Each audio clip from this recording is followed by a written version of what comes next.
yolculuğumuz bu hafta Adıyaman'da sürüyor. Erenlerin izinden, Yaratan'ın bizlere gösterdiği yoldan ilerleyerek Alevi Bektaşi geleneklerini öğrenmeye ve anlamaya devam ediyoruz.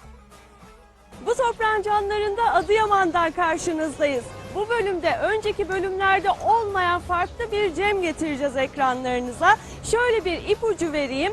Farkı bu kez Cem evinin içinde yapılmayacak. Eğer merak ediyorsanız sakın kaçırmayın efendim. Bu ve daha fazlası şimdi bu toprağın canlarında. Ve kuruluşu hakkında bilgiler alıyoruz. Başkanım, öncelikle vakıf olarak ne tür faaliyetler yapıyorsunuz? Hacı Bektaş Veli Anadolu Kültür Vakfı 1993'ten beri bu yana kurulan bir örgüttür. 20 yıllık bir geçmişimiz, mazimiz var. Biz bu topraklarda, Adıyaman'da ilk kez Alevi örgütlenmesini gerçekleştiren bir vakıf şubesiyiz. Tabii temel amacımız Alevi inancını, Alevi kültürünü, Alevi yaşam biçimini öğrenmek, öğretmek, tanımak ve tanıtmaktır temel amaç bu. Bu çerçevede ilk olarak Alevi gelenek ve göreneklerine göre cemlerimiz, ibadet şekillerimiz, zaten ibadetimizin temeli cemdir. Bunları yerine getirmeye çalıştık. Tuttuğumuz mütevazi bir kiraladığımız binada başladık. Dedelerimiz, zakirlerimiz ve halkımızın katılımıyla ilk günlerde çok sıkıntı çektik. Tabu bir konuydu. Halkımız çekiniyordu. Aleviliği konuşmaktan, dillendirmekten çekiniyordu o dönemlerde. Ama sonradan gün geçtikçe bu daha da gelişti ve Sünnisi, Alevisi. Oysa ki aslında Adıyaman'da da böyle bir sıkıntı yoktu ama her nedense bir korku vardı insanların içinde. Konuşulmaktan, ibadet yapılmaktan korkuyorlardı. Ve daha sonra işte biz yer aldık. 6000 metrekare bir arsa temin ettik. O 6000 metrekare arsa üzerine 1997 yılında 1200 metrekare kapalı alanı olan bir inşaat, kültür sitesi, Cem ve Kültür Evi inşa etmeye başladık. Ayrıca biz vakıf olarak dedemiz, zakirlerimiz, ekibimizle birlikte köylere Cem ibadetini götürüyoruz. Haftada bir en az köy belirliyoruz. Bize davet geliyor ve oraya gidiyoruz. İnsanlar kurbanlarını kesiyorlar ve o kurbanların akıbetinde cemler yapılıyor, lokmalar yeniliyor. Varsa sorunlar dedemizin aracılığıyla o köylerde çözülüyor, konuşuluyor, dillendiriliyor. Ve böylelikle toplumsal yaşama da, sosyal yaşama da bir katkı sunuyoruz biz vakıf olarak. Cem ibadetini götürüyorsunuz. Yani aslında Alevi Bektaşi inancının en önemli hizmetini gerçekleştiriyorsunuz. Dedenizle, Sema ekibinizle köylerde bu geleneği, yol erkanı sürdürmeyi sağlıyorsunuz başkanım. Çok önemli bir iş yapıyorsunuz. Tabii aslında dedelerimiz de eskiden bunu yaparmış. Cumhuriyetten sonra tabii bir kentleşme olayı oldu biliyorsunuz Cumhuriyetten sonra. Ve insanlar kente göçünce kentte Aleviler bu dede de görevini yapamadı. Aleviler de bir araya gelip bu ibadetlerini yapamadılar. Ancak 1980'lerin sonunda, 1990'ların başında Aleviler örgütlenmeye başlanınca işte dernek ve vakıflar aracılığıyla kentlerde örgütlendiler ve bu örgütlenmeler sonucunda da Cem evi kurma ihtiyacı doğdu. Ve Cem evlerini inşa etmeye başladılar. Ancak malumunuz bunlar yasal değil. Bizim en büyük sıkıntımız Aleviler olarak en büyük sıkıntımız yasal bir zemine dayanmamamız. Devletimiz tarafından tanınmamak. Aleviler tanınmıyor, dedelerimiz tanınmıyor, Cem evlerimiz tanınmıyor. Örneğin bizim Adıyaman'da 2 tane Cem evi var. İkisi de halen inşaat halinde ne yazık ki. Onlar halen kaçak inşaattır belediyenin deyimiyle, kaçak inşaat. Çünkü bunların ruhsat sorunları çözülmemiz. Çünkü ruhsat sorunları çözülemiyor, belediye başkanları iyi niyetli de olsa yapamıyor. Çünkü yasal bir dayanağı yok. Bir insanı eğer özgür kılmak istiyorsanız inancını, dilini ve kimliğini özgür bırakacaksınız.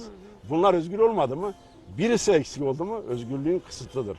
Üçü de eksik, tamamen hapistesin, farkın yoktur.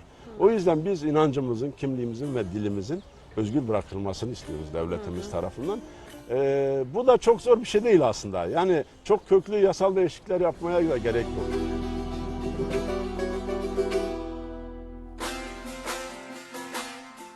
Adıyaman'da bulunan ve aslen Seyit olan Aziz Dede Türbesi'ni ziyaret ediyoruz. Dede Aziz'i Yaşatma ve Güzelleştirme Derneği Başkanı Hüseyin Güzel Bey'den fakir dostu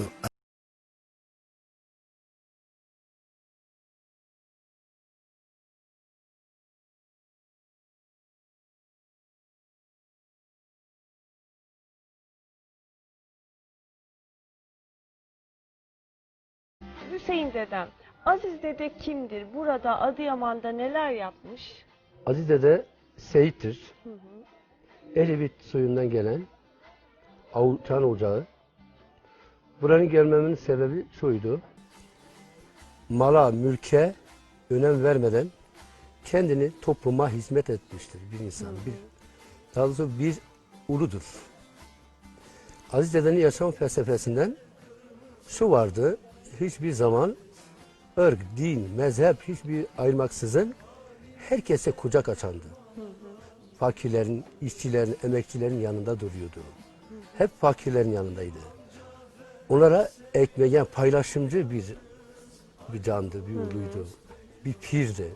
Ne güzel. Neler yapmış burada peki? Burada fakirlerinde dururken böyle hem bilimi hem ilimiyle çocukları devamlı okuması için devamlı kendisine destek verirdi topluma.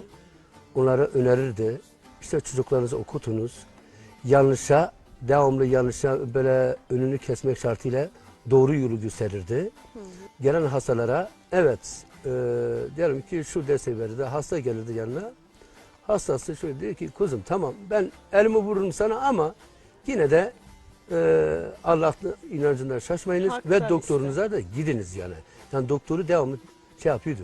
Hem hissediyordu. kerameti vardı hem de doktora Evet. ilme İlme de yönlendiriyordu. çok değer verirdi. Aziz Dede'yi anlattık. Bir de burada her yıl Aziz Dede'nin hakkı yürüdüğü zamanda anma töreni yapılıyormuş Evet, değil mi? evet. Anlatır mısınız o anma törenlerini? Ziyaretçiler geliyor mu? Neler yapılıyor o törende?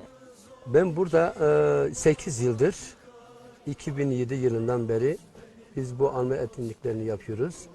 Anma töreni yapmamızın nedeni ise hem topluma hizmet hem inancımıza değer vermektir.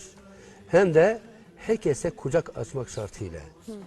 O yüzden biz Aziz Dede'nin yaptığı icraatlarını onun gibi tabii ki elbette biz olamayız ama en azından yolunu sürdürmek istiyordu. Bunu da ben tek olarak değil, ben derneğimizin adı Dede Aziz Yaşatma ve Güzelleştirme Derneği'ndeki çalışan arkadaşlarımızın üyelerine hepsine onların emeği tabii ki elbette çoktur. Peki Hüseyin dedem ne kadar ziyaretçi geliyor bu anma törenlerine? Bunu Neler yapılıyor burada? burada Aziz Dede'yi anıyorlar. Yani Hakk'a yürüdüğü gün için anıyorlar. Bir de burada lokmalar yapılıyor. Dualar veriliyor. Semalar dönülüyor. İnancımızın gereği neyse onu yapıyoruz.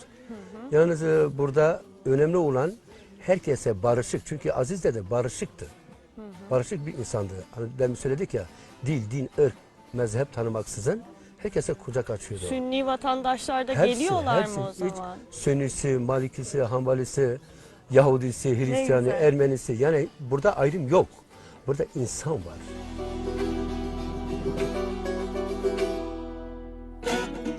Zakir Nazım Güzel bağlamasıyla dost diyerek ruhumuzu besliyor.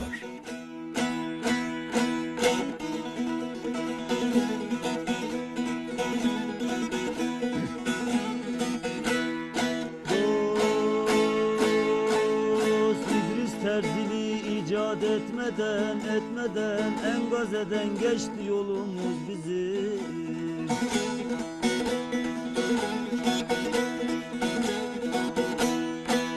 Yaradılık nuru hakka varmadan bin bir mazhar oldu soyumuz bizim.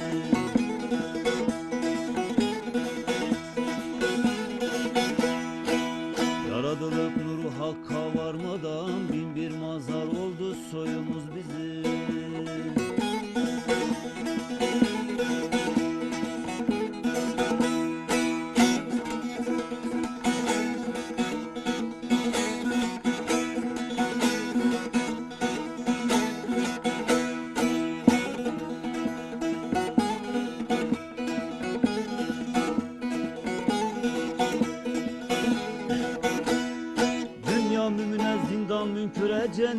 vay cennet men aleyha buyurdu bu sırrı hikmet. Kimsenin hakkında etmeyiz minnet, rızadan alındı payımız bizim. Kimsenin hakkında etmeyiz minnet, rızadan alındı payımız bizim.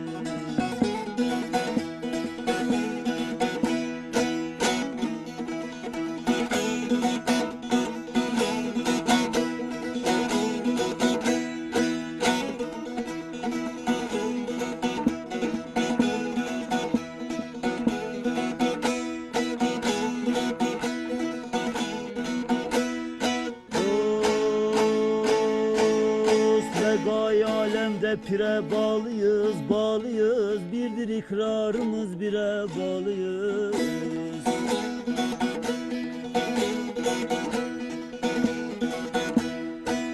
Elesti deminde pınara bağlıyız, bir derya bulatmaz çayımız bizim.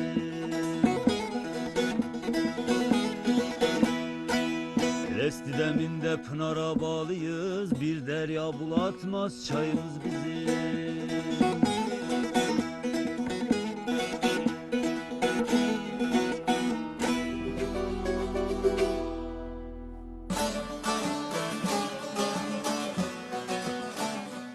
Alevi dedesi Kemal Güzel, Alevi dedelerinin sorumluluklarının ağır olduğunu anlatıyor ve Alevi geleneklerinin temel kurallarından bahsederek bilgilendiriyor bizleri.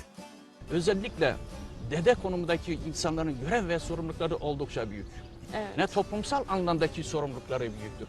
İşte bu sorumluluklarını gereğini yerine getirmek için kendisine şiar edilmiş olan o insanların o özverili, yani gerçekten fedakar ve cefakar olmuş olan o insanlar yıllar boyu kendileri ifade etmekten çok zorlandılar. Şimdi burada ilk kez izleyicilerimiz ve biz de dışarıda, cemevinin dışında bir cem göreceğiz. Evet.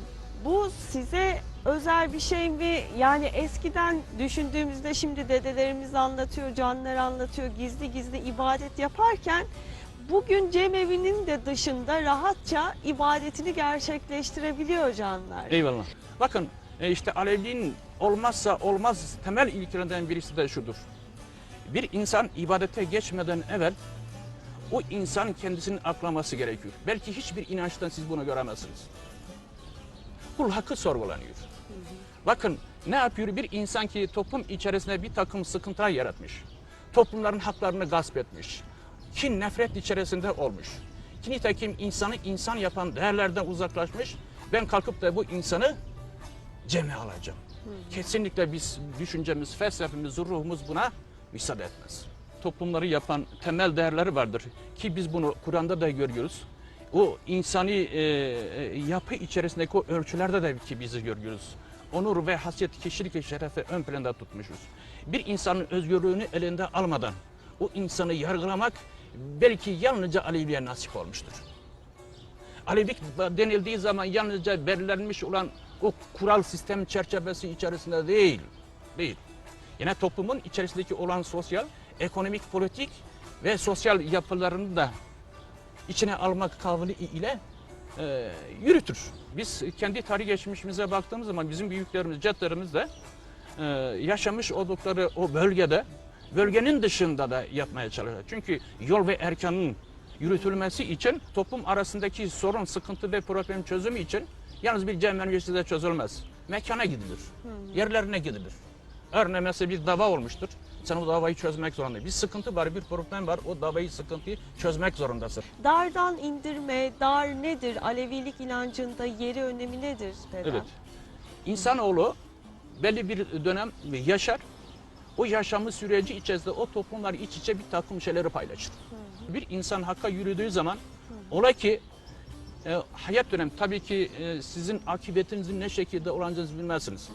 Bir trafik kazasında değişik bir şekilde hakka yürürsünüz. Beklenmedik. Evet, beklenmedik herhangi bir olayla karşılaşabilirsiniz. Ama siz kendi arkanızda bir takım sıkıntı ve problemler de bırakabilirsiniz. Ondan dolayı bizde müsahitlik kavli olmazsa olmaz temel ilkelerinin başındadır. İşte darda indirme erkanı yapıldığı zaman hakka yürümüş olan bir insan arkasından sonra ola ki boş bırakmış olabilir, boşta olmuş olabilir, verecek konumunda olmuş olabilir. Çünkü bugün müsahiplik konumundaki olan insan müsahipliğin tüm şeylerinden sorumludur. Müsahiplik nezdinde darda indirme erkanı yapılır. Belki günümüzün koşul ve şartları içinde bu tür şeyler yapılmıyor. Ama tarih geçmişte bu tür şeyleri işte olmazsa olmaz ilkelerinden birisidir bu. Ondan dolayı Hakk'a yürüyen canımızın 40. günü, 40'ta yapılmadığı zaman bir yıl geçiyor. Bir geçtikten sonra peki buna gerçek anlamda bunun sıkıntılarına giderecek olan kimdir? Müsahip konumdaki olan insandır. Ha, olabilir, müsahip insan da mesela Hakk'a yürümüş olabilir. Peki ondan zaman sonra kim ne yapacak? olacak? Değil mi? Evet. O zaman işte kendisinin yakınları olan kardeştir, Akrabaları. bacıdır, dayıdır. Onlar o şeyine üstlenir ya. Evet. Yani Hakk'a yürüyen yerine borcunu ödüyor. Tabii borcunu öder. O da o üzerinde olay ki mesela dışarıda herhangi bir tanesi gelir. O cem esnasında gelir ki hayırdır. Mesela şu adamda benim şu alacağım vardı vermedi Hakk'a yürüdü. O zaman buna üstlenecek, bunun gereğini yerine getirecek kimdir? Eğer müsahibi varsa müsahibi yoksa en yakınlarıdır. Bugün sizlerin bugün burada olmanız yani benim açımda en büyük kazanımdır. Sizlerin özellikle bu değerleri belli insanlar, belli toplumlarla paylaşmanız bence güzelliklerin en büyük güzelidir. Sağ Ben olun, o şekilde tekrar ne mutlu değerlendiriyorum. bize. Bunların hepsi bir gelişmedir ya.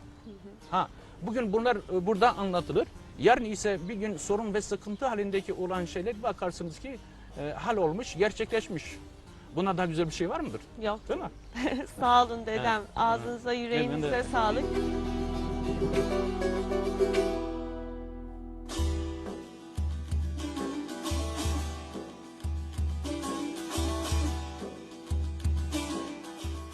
Mehmet Merdanoğlu dedemizle Alevilikte evlilik akdini ve dede nikahını konuşuyoruz.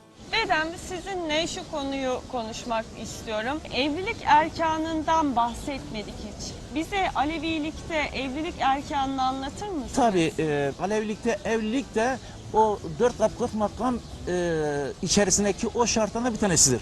Allah'ın emriyle evlenmek. Alevi erkanına göre.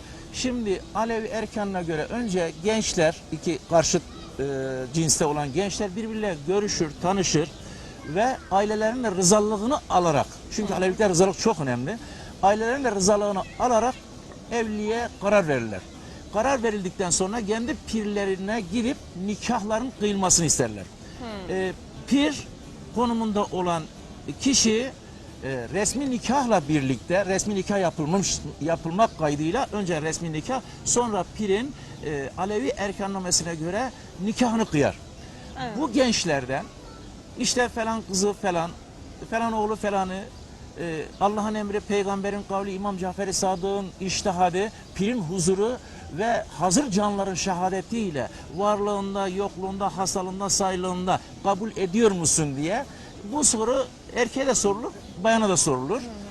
Şimdi bu soru sorulduktan sonra her ikisi de kabul eder tabi. Kabul ettikten sonra bu bir akitleşme. Çünkü orada Allah'ı, peygamberi, İmam Cafer-i Sadık'ı, piri ve hazır canların şehadetiyle bir akitleşme oluyor. O bizim için çok önemli ve Alevilikte bu nedenle boşanma diye olay yoktur. Boşanma nasıl olur? Boşanma eşlerden birisi vefatı halinde veyahut eşlerden bir tanesinin ihanete uğraması durumunda ihanete uğrayan eş isterse öbür eşini boşayabilir. Peki orada ihanete uğrayan eş geliyor diyor ki pirine, pirim böyle böyle oldu. Zaten Burcu Hanım şöyle bir şey biliyorsunuz biz yani bu tabii geniş konular.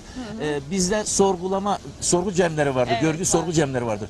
O görgü ve sorgu cemleri sorgulaması yapılırken onun suçu söylenir o ihanet eden kişinin. Orada eğer yani giderilmeyecek bir şeyse düşkünler ocağı var. Düşkünler ocağına gidilir. Düşkünler ocağından da Eğer kabul edilmeyecek bir derece ise boşanmaları gerçekleşir. Dini olarak tabii medeni kanuna göre o O boşanma. ihaneti gerçekleştiren eş de ceme alınmıyor mu? İhanet Elinmez ettiğiniz tabii. için. Alınmaz. Aklanmayana kadar o sorgusu yapılıp, görgüsü yapılıp aklanmayana kadar cami alınmaz. Bizim evliliklerimizi Hazreti Fatma anamızın, Fatma Zehra anamızın, Fatma bin Esed anamızın ve Hatice anamız gibi görüyoruz. Kadınlarımız bizim baş tacımızdır, bizim yanımızdır, bizim canımızdır, bizim anamızdır, bacımızdır, eşimizdir, yarenimizdir. Bizde kadına böyle değer verilir. Ne güzel söylediniz dedem. Ağzınıza sağlık. Çok Ben teşekkür teşekkürler ederim. bu Sizleri de bilgiler Adıyaman'da için. görmek bizi memnun etti. Teşekkür Sağ olun. ediyorum. O memnuniyet Bizi bize izleyenlere ait. de aşkın yazlar olsun. Evet sevgili canlarım. Bugün Kemal Güzel Dede yönetiminde Anadolu'da pek sık rastlanmayan açık havada gerçekleşen görgü cemlerinden birine konuk oluyoruz. Helalliklere, duazlara, deyişlere ve semaha şahitlik ediyoruz. Kafalarımızı dönmek amacı ile toplanmış bulunuyoruz.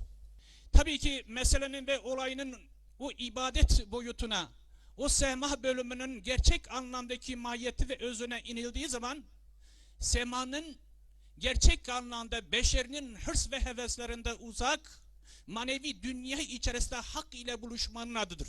Ve de ben burada tabii ki Sehman'ın gerçek anlamdaki o figürlerinin şekli ve bedeni hareketlerinin anlam ve manasını anlatmaya çalışıyorum. Kollar yukarı kaldırıldığı zaman din, dil, ırk ve cinsiyet farkı gözetilmeksizin Allah'ın birliğinden bahseder.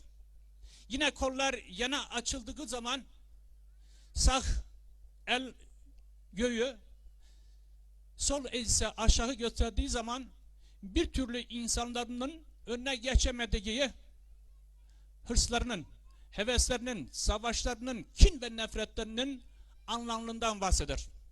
İşte gerçek anlamda sizler Sehman'ın o özüne, o detayına indiğiniz zaman Sehman'ın insan ve insanlık açısındaki değerini bilmiş olursunuz. İnsanların cinsleri ne olursa olsun, ırkları ne olursa olsun, 72 milleti aynı nazarda görmek ve onların gönlünü tavaf etmek kendimize temel ilke edinmişiz. İşte bu felsefe, bu inanç doğrultusu içerisinde bizler bugün burada semah döneceğiz. Yani insanların Allah'a karşı olan miracı, yani beşerinin hırs ve heveslerinden uzak, manevi dünya içerisinde hak ile bütünleşmenin adıdır. Bismillah, Allah Allah. Geldiğiniz yolda, durduğunuz darda, çağırdığınız bir de şefaat bulasınız. Darlarınız ve divanlarınız kabul, muratlarınız hasıl ola. Hakkın dergahına yazılmış ola. Darına durduk, ya Allah, ya Allah, ya Allah. Divanına durduk, ya Muhammed, ya Muhammed, ya Muhammed.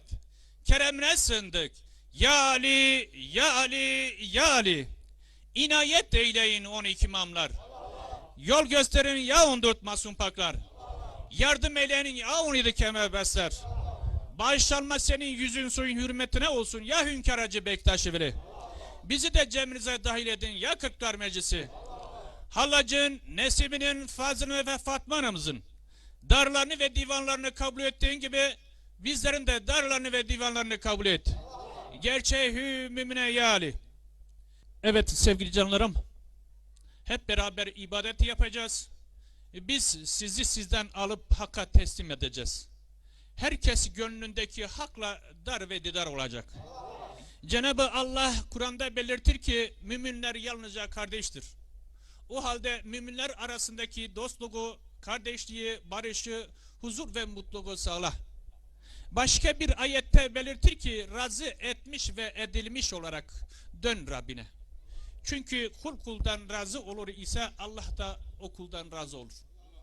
O halde biz de sizlere soruyoruz. Varsa kırdığınız, döktüğünüz, hele hele üzerinde kul hakkı olanlar var ise Hak Muhammed Ali darında ve divandasınız, özleriniz dara çekiniz. Siz birbirinizden hoşnut ve razı mısınız? Hak cemdedir. Birbirlerinize haklarınızı helal ediyor musunuz? Hak cemdedir. Birbirlerinize haklarınızı helal ediyor musunuz? Hak cemdedir. edep erkan, sükût-ü lisan, müminen işan gösteren herkes birbirinin yanındaki canlarını yazasın.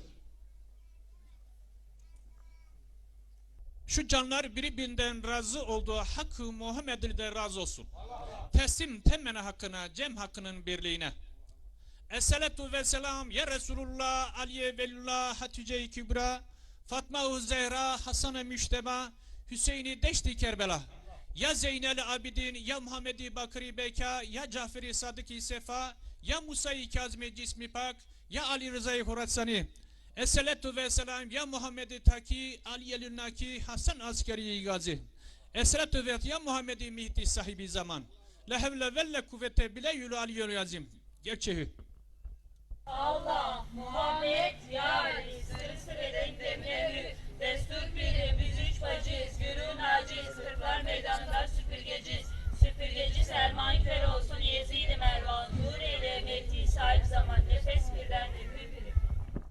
Bismillah, Allah Allah. Allah Allah. Sahibi Selman, Mülkü Süleyman, cennette rıdvan, carımıza yetişsin olu Şah-ı Merdan. Hizmetinde bulunduğunuz biriniz şefaatçiniz ola. Gerçeklerin demine hü diyelim hü. Bismillah, Allah Allah.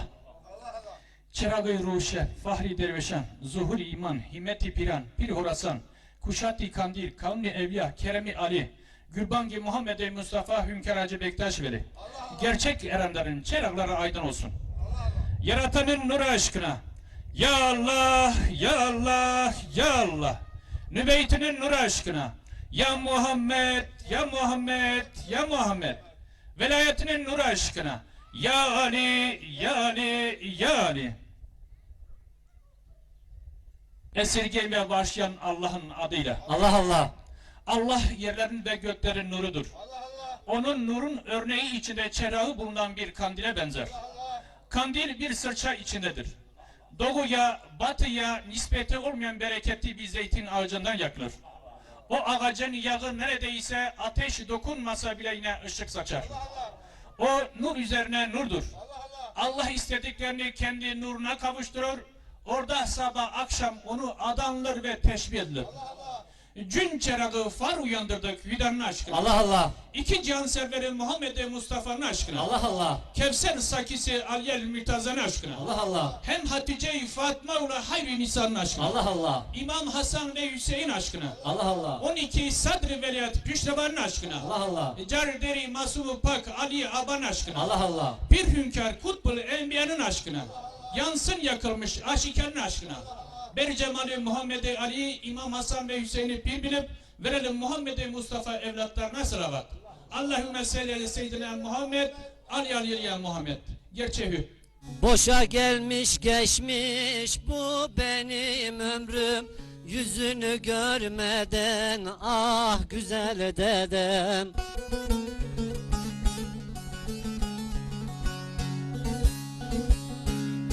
Boşa gelmiş geçmiş bu benim ömrüm, yüzünü görmeden ah güzel dedem.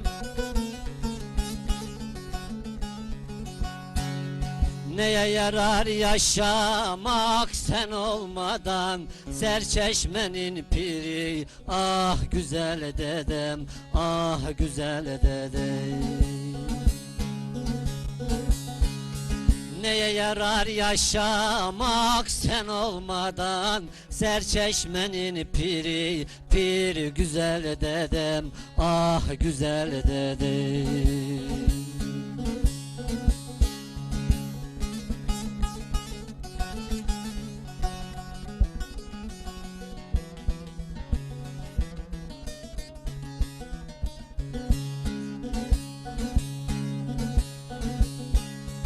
Diyar diyar gezdin, dağları aştın, cemler düzenleyip aşk ile coştun.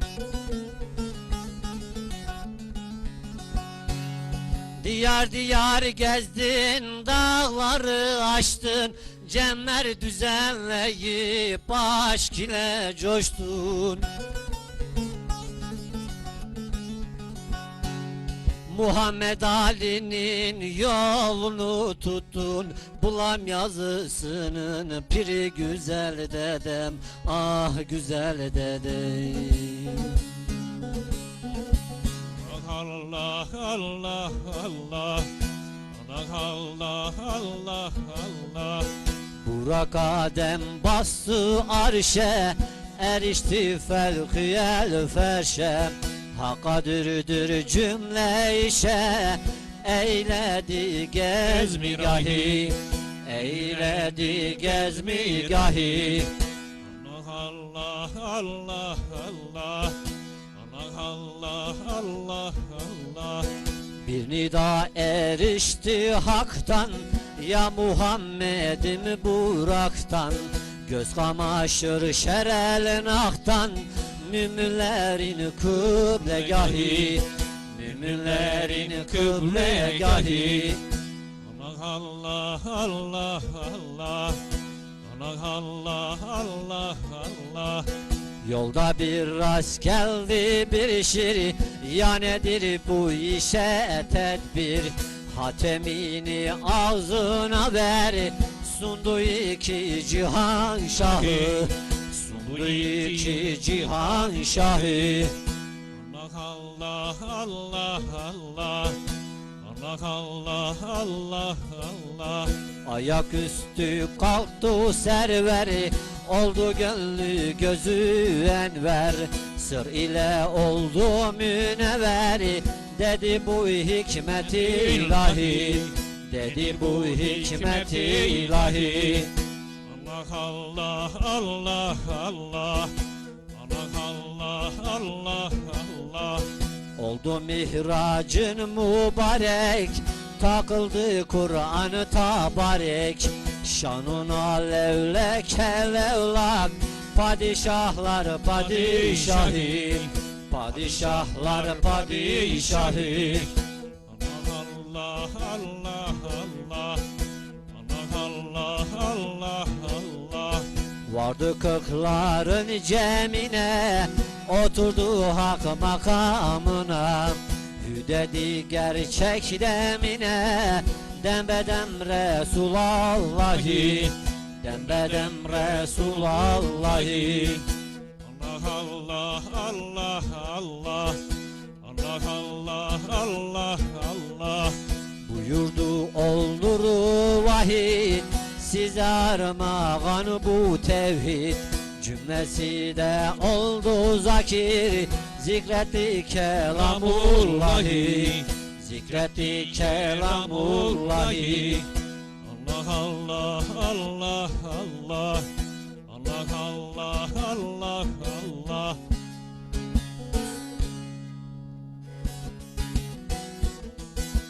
Yine duman oldu dağların başı, didemden akıttım kan ile yaşı.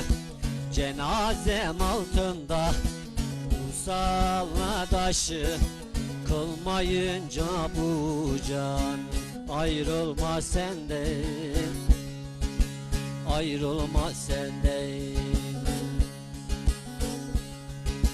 Cenazem altında Musalla taşı, Musalla taşı, kılmayınca bu can ayrılma senden, ayrılma senden.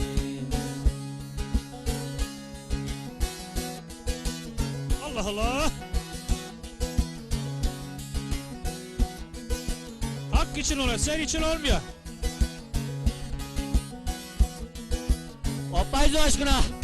Allah Allah.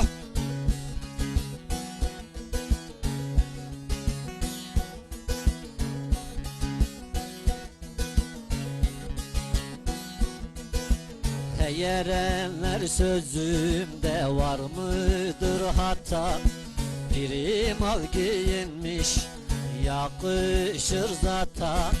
Mezarım üstünde göv otlar biter, solmayınca bu can ayrılma senden, ayrılma senden. mezarım üstünde göv otlar biter, göv otlar biter. Solmayınca bu can ayrılma senden, ayrılma senden.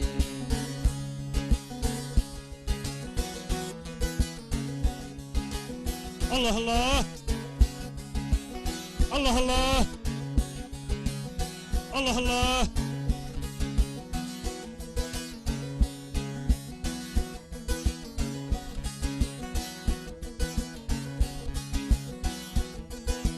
Pir Sultan Abdalım, gönlüm rızadan, pirim binmiş ata, gelir gazadan. Doldur ver badeyi hüsnü rızadan, içmeyince bu can ayrılma senden, ayrılma senden. Doldur ver badeyi hüsnü rızadan, hüsnü rızadan. İçmeyince bu can ayrılma senden, ayrılma senden.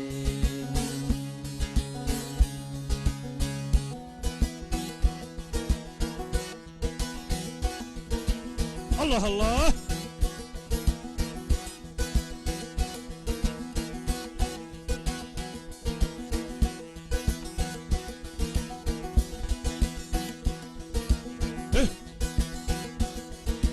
Alçaktan yüksekten yatan erenler, yetişin imdada, aldı dert beni. Başım alıp gidem hangi yerlere, gittiğim yerlerde buldu dert beni. Demmi şirini demmi gelir geçer dünya gama. İyilere cennet cemal, iyilere cennet cemal, kötüye gasavet gam. Hudey şah aşkına, sen yardım ile düşküne. Hudey pir aşkına, sen yardım ile düşküne. Allah Allah.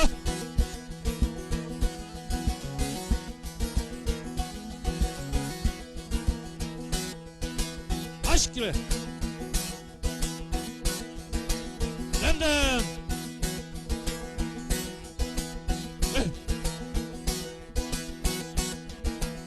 Aşk ile.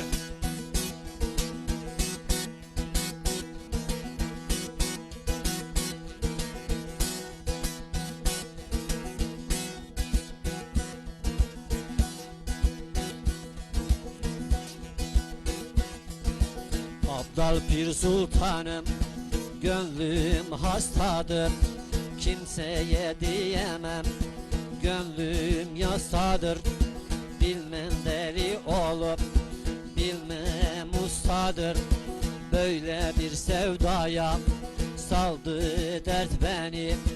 Demmi şirini demmi gelir geçer dünya gama. İyilere cennet cemal, iyilere cennet cemal, kötüye gasavet gam. Hudey şah aşkına, sen yardım ile düşküne. Hudey pir aşkına, sen yardım ile düşküne. Korkukların ceminde la ilahe illallah, erenler meydanına la ilahe illallah, erenler meydanına la ilahe illallah. Hak la ilahe illallah, la ilahe illallah. Ali mürşid güzel şah, şahım eyvallah eyvallah. Şah, şah, şah.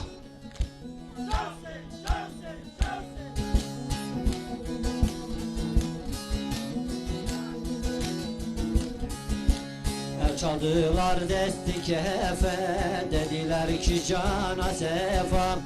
Çaldılar desti kefe, Dediler ki cana sefa, yetiş Muhammed Mustafa. La ilahe illallah, yetiş Muhammed Mustafa. La ilahe illallah. Bu toprağın canları bu hafta Adıyaman'daydı. Erenlerin izinden çıktığımız yolculuğumuz haftaya yine devam edecek. Hoşçakalın. Şah, şah, şah.